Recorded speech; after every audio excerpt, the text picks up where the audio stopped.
Good morning everyone. Welcome back to your class, English 1 class. Today I'm starting a new poem. I know I have not completed the previous lesson, the text there, the language, working with language task in the previous lesson, but that I would like to do a live class with you. So one of these days I'll be doing a live class explaining to you about the tasks in the previous lesson. So that is why I have skipped to this poem. Today we're going to do The Duck and the Kangaroo by Edward Lear.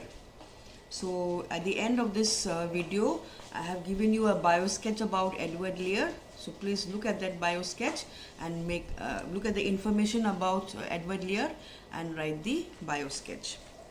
So the objectives of this lesson is to read a poem to understand, as we always do, then to identify new words, vocabulary. You will find some new words in the poem. So that also is one of the objectives, and then at the end is to summarize the poem. You will be doing that for homework. Now before I continue with the video, this poem is actually a fable. You know a fable? A fable is a story or a poem where animals are the main characters and animals speak like human beings. Okay, that's a fable. So in your childhood, your parents may have told you many fables where the animals are talking. We have many stories where animals are the main protagonist or the main characters or the main topics in the story or in the poem. In this poem, we have two animals, the duck and the kangaroo. And these two are friends. And this duck wants to see the world.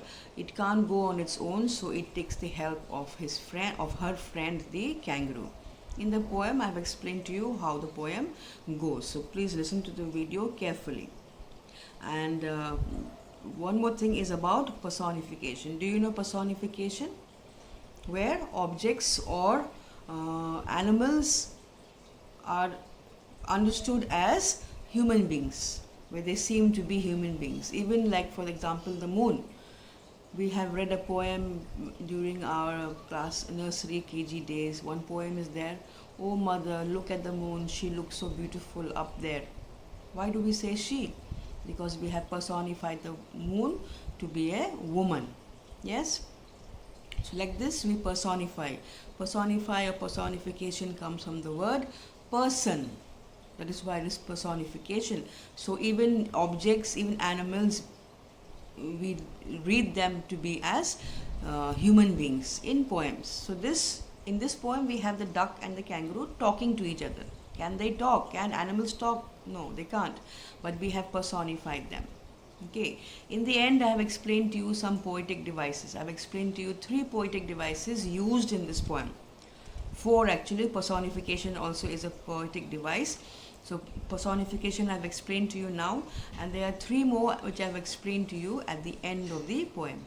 So please watch the video till the end.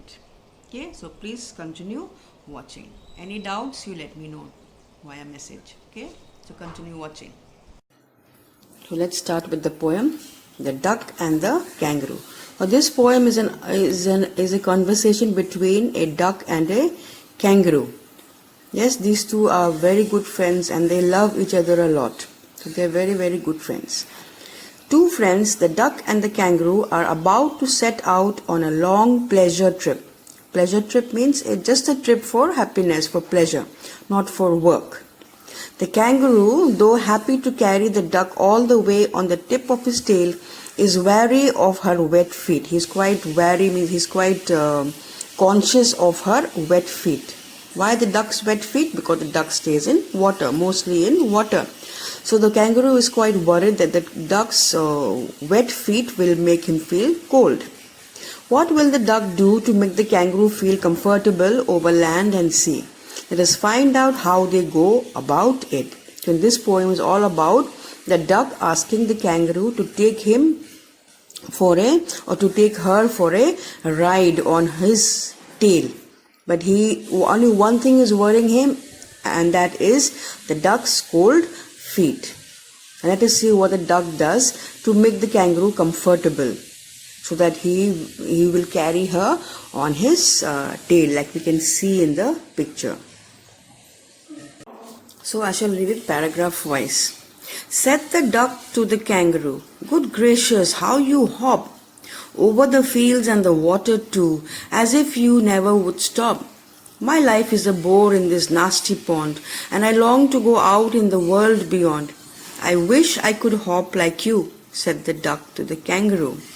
So we begin with the said the duck to the kangaroo. One day the duck said to the kangaroo, "Good gracious, how you hop. Oh my God, how you can hop." As you know, kangaroos don't walk, they hop on their two hind legs or behind legs. So the duck said to the kangaroo, "Oh my God, how you hop over the fields and the water too. You can hop wherever you want to go. As if you never would stop. You keep hopping and hopping. It seems like you are never going to stop hopping." And then he compares his own life to the life of the kangaroo. He says, "My life is a bore in this nasty pond, in this horrible pond." Pond is a river body. So she says, "My life is a bore. I am so bored in this pond. And I long to go out in the world beyond. I want to come out from this pond. I want to go out from this pond. I want to see the world. But I can't leave this pond." She says to the kangaroo. "I wish I could hop like you," said the duck to the kangaroo. So this paragraph begins with the word "said the duck to the kangaroo" and ends with the same word "said the duck to the kangaroo." So in this paragraph, the duck is wishing to be able to hop and go out and see the world just like the kangaroo, to see the world beyond. Beyond here means out of the pond. At the moment, the duck's life is just around the pond, near and around the pond. It has nowhere else to go, but now it wants to go. So it really wants to go. So it tells the kangaroo that it wants to see the world outside the pond. Second paragraph. "Please give me a ride on your back," said the duck to the kangaroo. "I would sit quite still and say nothing but quack." Now the duck is requesting the kangaroo and telling the kangaroo, "Please give me a ride on your back. Take me for a ride on your back." And it promises that I would sit quite still and say nothing but quack. I will sit very, very still on your back and I will say nothing. I will not disturb you in any way. I will say nothing but quack. But I will only say quack and nothing else to disturb you while we are out or while we are seeing the world. The duck promises the kangaroo. So the duck says, "I will sit very quietly on your back and say nothing but quack the whole of the long day through, and we'd go to the Dee and the Jelly Bow Lee, over the land and over the sea. Please take me on a ride, oh do," said the duck to the kangaroo. And the duck says to the kangaroo, "The whole of the long day through." It says we will go roaming the whole day through, and we'd go to the Dee. Dee is old English for a kind of a river. Okay, and the Jelly Bow Lee. Lee is a short for some kind, old English for a kind of a meadow. Meadow as in a field. So the duck tells the kangaroo that we'd go over the Dee, the river, and the meadows and the pasture land and the grassland, over the land and over the sea. We could go hopping all over the land, all over the sea. "Please take me on a ride, oh do," said the duck to the kangaroo. The duck is literally begging the kangaroo to take her for a ride because it really wants to go out of the pond. It is fed up of living in the pond. Said the duck to the kangaroo. Again we have the same line here. Said the kangaroo to the duck, "This requires a little reflection. Perhaps on the whole it might bring me luck. And there seems but one objection, which is, if you'll let me speak so bold. Your feet are unpleasantly wet and cold, and would probably give me the rheumatiz," said the kangaroo. Now the kangaroo says to the duck, "This requires a little reflection." Reflection here means a little thought. I need to think about this. The kangaroo tells the duck, "Perhaps on the whole it might bring me luck. Maybe it will be lucky. Maybe taking you out of this pond will prove lucky for me, and maybe something good will happen for me. And there seems but one objection. Yes, everything is fine, but there is one problem, one objection, which is, if you let me speak so bold. Hopefully you will not mind. Hope you won't mind what I'm going to tell you. If you let me speak so bold means please don't mind what I'm going to tell you. Your feet are unpleasantly wet and cold. The duck's feet are very, very cold, wet and cold, because as you know, it stays in the water. So the kangaroo is feeling bad to tell the duck that your feet are cold. Please don't mind, but I have to tell you this. And it tells the duck that her feet are very cold, and would probably give me the rheumatiz, said the kangaroo. And maybe it will give me the rheumatiz. Rheumatiz is rheumatism. Rheumatism is a disease of the bones, which mostly old people get, and their bones pain a lot. They can't walk properly. Every bone in their body begins to pain, especially in the winters. Old people get too much pain in their bones. That is called rheumatism.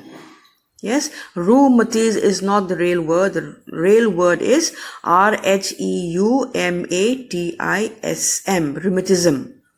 But the poet has broken this word into two, rheumatiz, to give some more,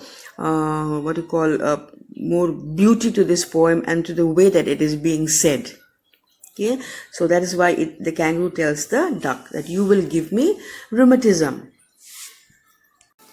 So now in these two paragraphs, or rather in the fourth paragraph, the duck is telling the kangaroo what all it has planned to do to keep the kangaroo comfortable. It says, said the duck, as I sat on the rocks, I have thought over that completely, and I bought 4 pairs of worsted socks which fit my webbed feet neatly. And to keep out the cold, I've bought a cloak, and every day a cigar I'll smoke, all to follow my own dear true love of a kangaroo. He says these words. He says, don't worry, my friend kangaroo. As I sat on the rocks, I have planned out everything, how to keep you comfortable. She says, I bought 4 pairs of worsted socks. Worsted means woolen. So she has bought 4 pairs. Now, does she have 4 legs or 2 legs? She has only 2 legs, and she has bought an extra pair. So she says, don't worry, I have bought 4 pairs of worsted socks. 4 pairs. That means 8 pieces. 4 pairs means, and so she has really planned this to make him completely comfortable, not to trouble him at all during their journey. She says, I bought 4 pairs of worsted socks which fit my webbed feet neatly. Webbed feet means ducks have webbed feet. Unlike a chicken does not have webbed feet, but a duck has webbed feet. If in science you may have learned what are webbed feet. They are very, very flat feet. It's meant for animals who live in water as well as on land.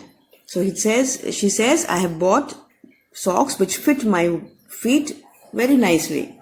And to keep out the cold, I've bought a cloak. She says she has also bought a cloak, a big kind of a shawl, to keep her warm. If she is warm, automatically her feet will be warm. And if her feet are warm, then the kangaroo also will feel warm.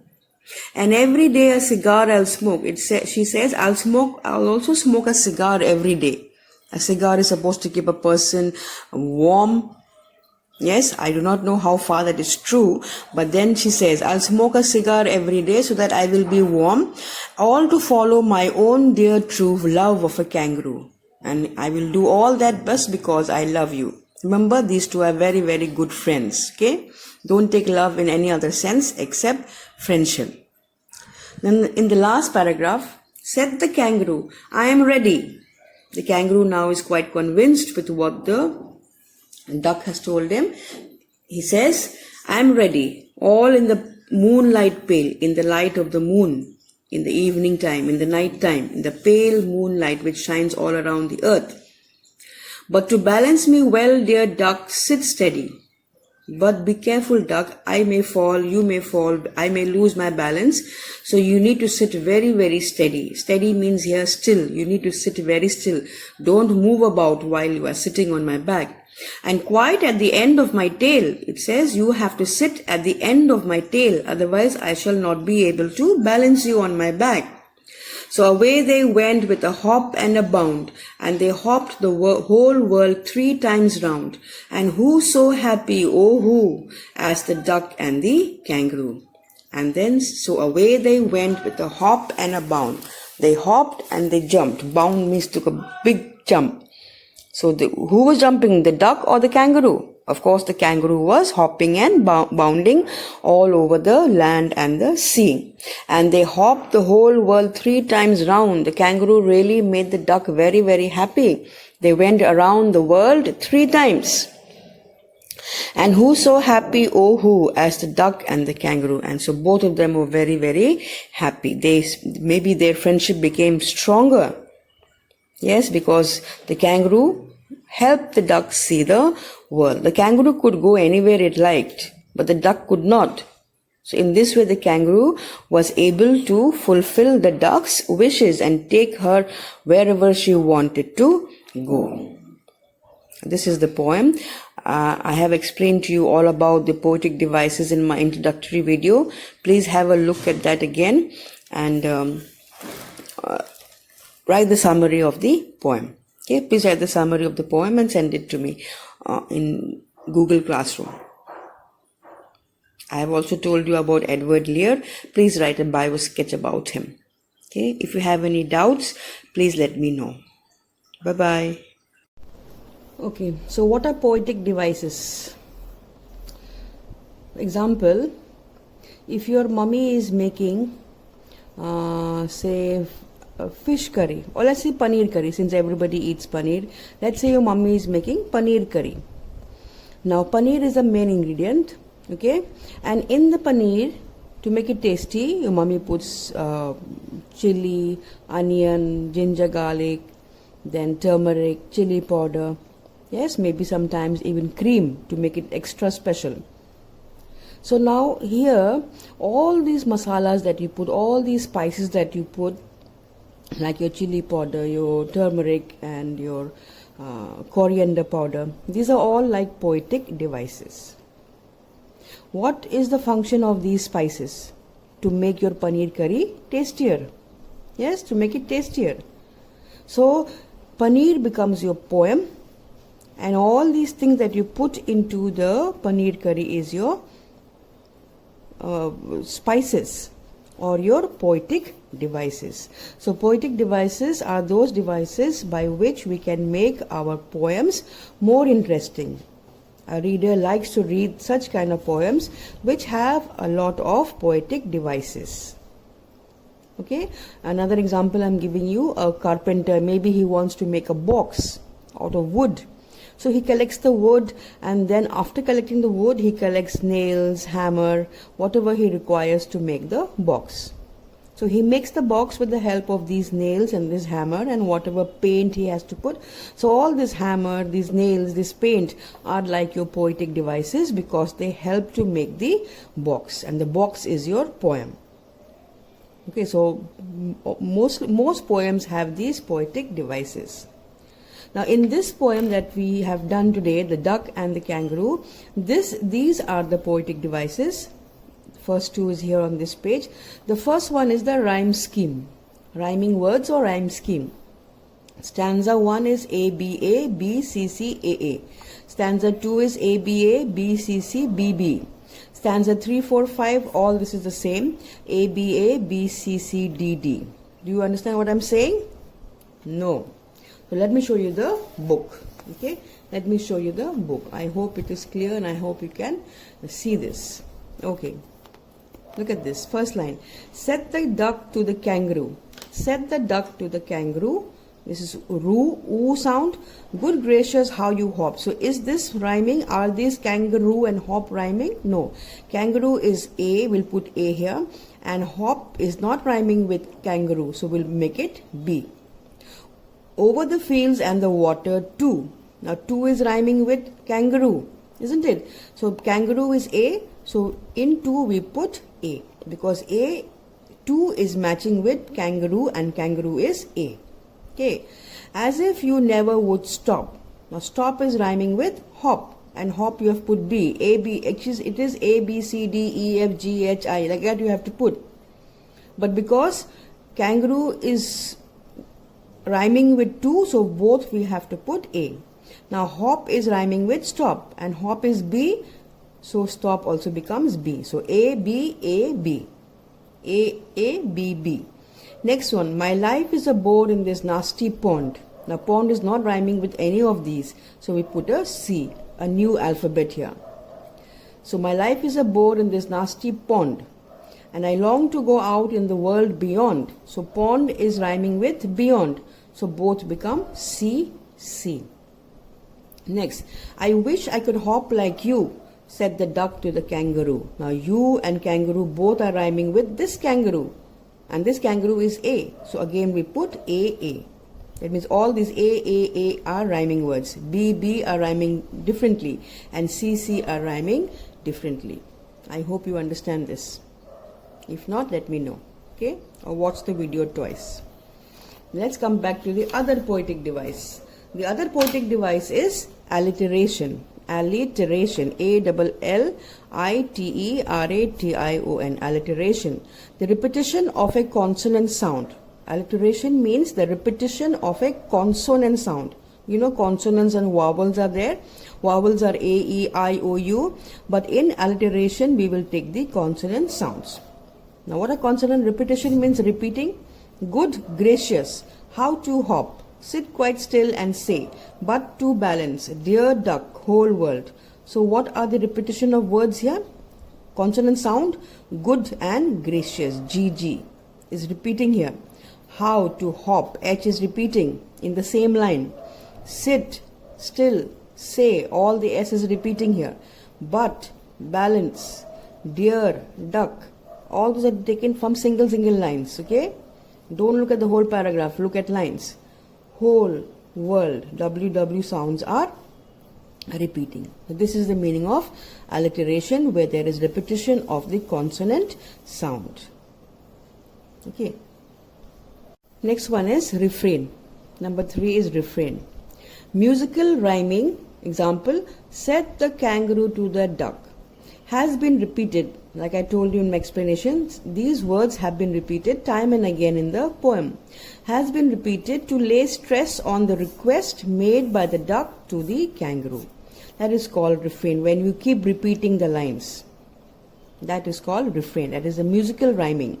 To lay stress on the request made by the duck to the kangaroo. And here the refrain is the said the kangaroo to the duck. You have this many times in the poem. That is called refrain. So 3 kinds of poetic devices. There are many poetic devices. In this particular poem we also have personification, which I have told you about in my introductory video.